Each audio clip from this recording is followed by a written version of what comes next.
He kōna ipurangi tēnei nā te reo irirangi o Aotearoa.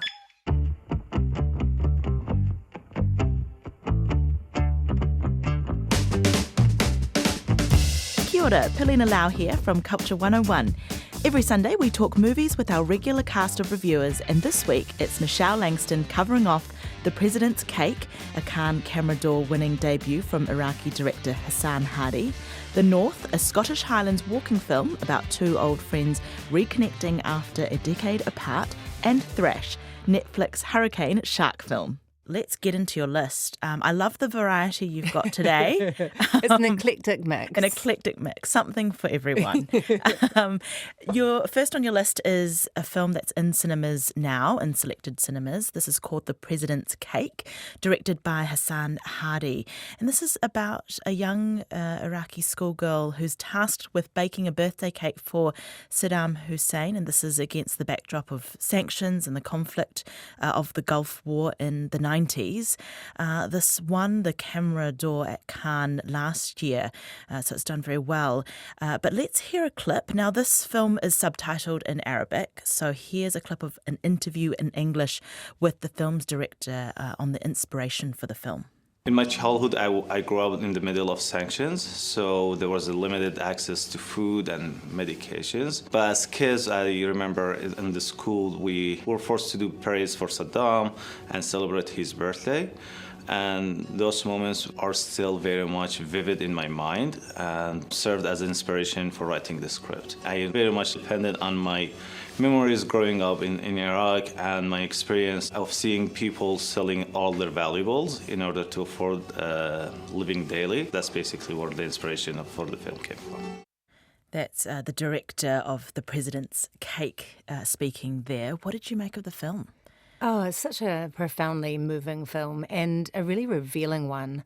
I realised when I watched it, I had so little information stored about the landscape of Iraq, its people and its culture. The first time that I really was aware of it when I was in America on holiday with my family and the Gulf War was on, and I was the same age as Lamia is in this story, watching it on the news. And really, all the footage was dust bowls and deserts and things it was so grainy and granular and dry. And I think that has just kind of atrophied my concept of that country. And so this film has just blown that open in the most extraordinary way. It's one of the most visually beautiful films I've ever seen in my life. Wow. And it begins in the Iraqi marshlands, which I did not know was a thing. This incredible watery landscape where Lamia lives with her Bibi, her grandmother. And they ride in little canoes, like kayaks, to school. And it's a really simple way of life. They're obviously in the middle of the Gulf War. There are the sounds of fighter planes overhead and kind of a sense of impending doom all the time and immense poverty. And as the director was saying in that clip, you watch them packaging up things that they might be able to sell at market to get things like sugar or fruit or something, like their transistor radio, anything they've got that could be of value. It's a really constricted time. And I also had no idea that it was compulsory, even during the conflict, for all schools to celebrate President Saddam Hussein's birthday every year. And there's a lot of footage in this film of the kids chanting prayers for his life in a way that is quite affecting. And so they had these draws. They would draw ballots every year, and the children in the class, every single class, one child would take a ballot that would be, you have to bake the birthday cake. Even in the middle of the Gulf War, when there was no food, they were subsisting on barely anything. Other people would bring fruit or whatever it was. So that is the story. Lamia draws the ballot, and it means that she must travel to Baghdad with her grandmother to source the ingredients, which is a nearly impossible and very stressful mission that she doesn't actually want to undertake. She takes with her beautiful chicken, Hindi, actually a rooster, I beg your pardon. It's a great gag the whole way through with her. She's got a rooster tied to her chest in a bag. He's a tremendous actor. It's just a really beautiful relationship and a life that she can nurture amid all of the devastation. Along that way, she's parted from her grandmother in, frankly, very shocking circumstances. And then she's journeying alone until a schoolboy friend, the one that's tasked with finding fruit, who's from a really poor family, joins up with her and they go on this big adventure. So it has got a real quest theme, but actually it reminded me thematically, I don't know if you've seen Empire of the Sun, starring Christian Bale, that was one of Steven Spielberg's early films in the 80s. It's the Second World War in Shanghai, and he loses his parents. He's incarcerated by the Japanese.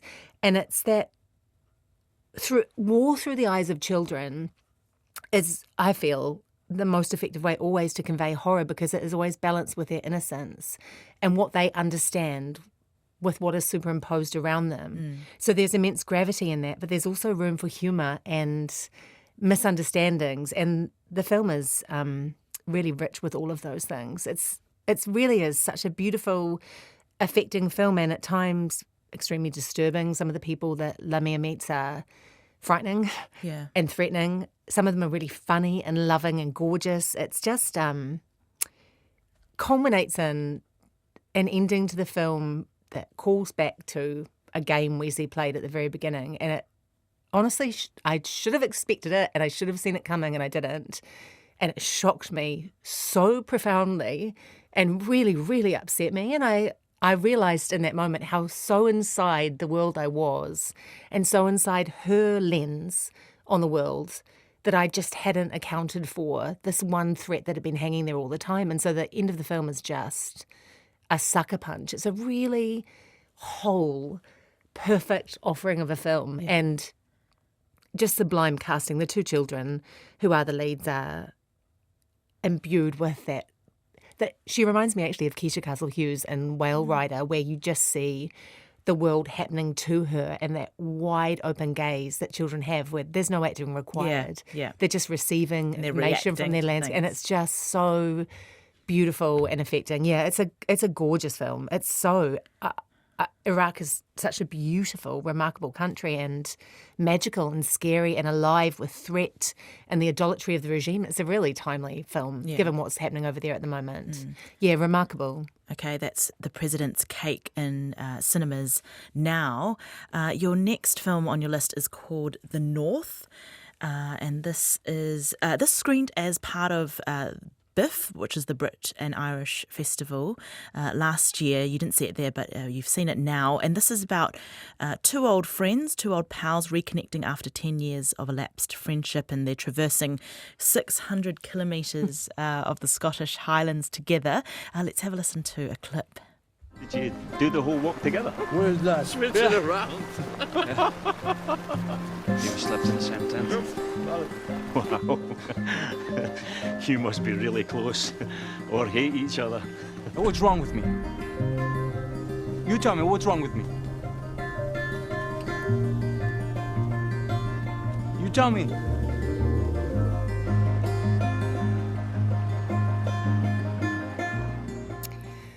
Absolutely love this film. Gorgeous to look at, as you can imagine. The Scottish landscape writ large through every single kind of weather, and midges. God help us, the midges are very graphic. I love a walking and talking film, like the classic I would say is Before Sunrise with Ethan Hawke and Julie Delpy. People walking through a landscape and just talking as things come to them, as a relationship develops or falls apart, is an incredibly compelling thing to watch. And this film is very naturalistic.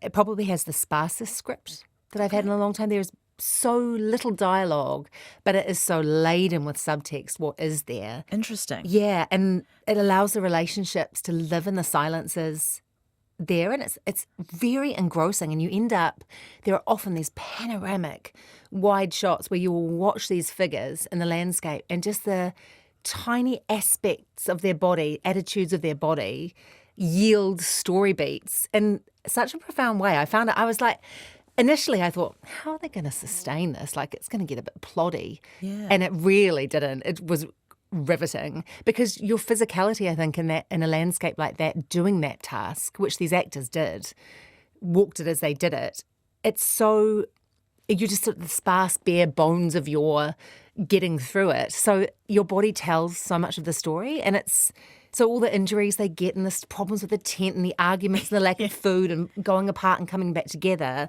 is a really beautiful foil for the deeper complexity of why have they not seen each other in 10 years? What don't they know about each other's lives? What will they learn about each other on this walk?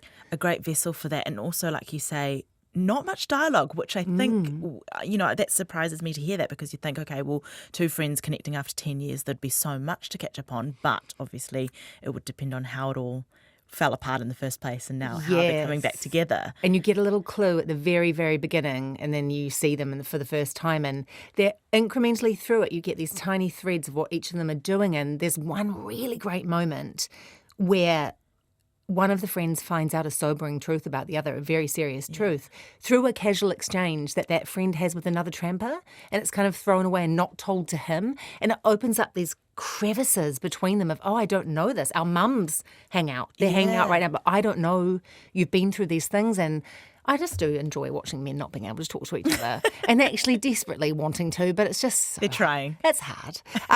It's just a truly lovely film, and the soundtrack is gorgeous, and you just kind of meander with them and feel them out as they feel each other out, and it's just lovely. Okay. It's a lovely thing to sit in a cinema with a landscape that size and with the largesse of those feelings, and it's just gorgeous. I highly recommend. Okay, that is The North, which is in cinemas now. And last but not least, Thrash, which is on Netflix now. This is, it's a shark film. Look, it's a shark film, and we don't have a lot of time to discuss it, but I feel like should we play a little bit of that trailer, and then I'll just crack in for brief braces.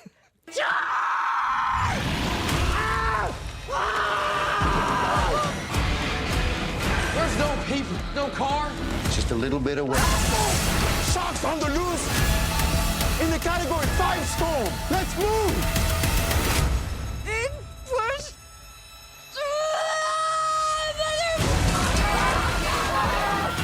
I am not going to have him die before he gets to take his first breath.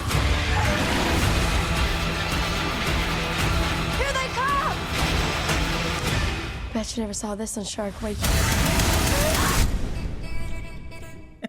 One of the joys of having you sit across from me right now is seeing you dance through that trailer. It's just like a live reaction. Massive rush of madness. Honestly, look, I will just say, I love a shark film. I've seen every shark film. I've even seen Sharknado.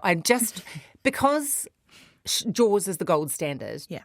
I want to see what everyone else does because I'm waiting for someone to do something that can match it. Hasn't happened so far, but it's a very enjoyable watch. In this situation, they are in Annieville, South Carolina. It's a fictional town. It's ravaged by a hurricane. The coastal town's levees break. The torrential floodwaters that engulf the streets have got bull sharks in it. The bull sharks are hungry. There's also a meat processing plant in the town that has a leakage and a meat transport truck that leaks. And then, so the water is up to the highest windows of the houses. There's a young woman who is pregnant and about to give birth, who is helped by an agoraphobic woman who has to come out of the house to rescue her from a car. Yes. You get the idea. There's 3 foster children alone in a house because the horrible foster parents leave them. There's sharks swimming downstairs into cellars. There's sharks swimming around the kitchen cabinetry, around the lounge suites. Yep. It's gorgeous to look at. The sound stages are phenomenal. Okay. Like, it is all in the pouring rain and horrendous weather. They're all swimming. It looks a dream. Yes, it's slightly ridiculous, but who doesn't want to watch a pregnant woman giving birth in the water when there's sharks around, It's enjoyable. It goes like a freight train. I honestly had the time of my life. I know it's not very good, but it's very munchable. And maybe sometimes that's just what you need. Honestly. I watched it during the cyclone weekend, and I was like, just give it to me. How are they good? Because I'm always like, how am I going to get out of this? You were leaning into if this happened, what would I do? Yeah. Not what they did, largely, but that's fine. Very interesting. I just, it was made exclusively for Netflix. It's a good time, man. Okay. The sharks are beautiful as well, I must say. Beautiful sharks. Very lovely. I love a shark. So I enjoy Shark them. fan. Yeah. Okay, well, if you're looking for a shark film, Thrash, which is on Netflix now.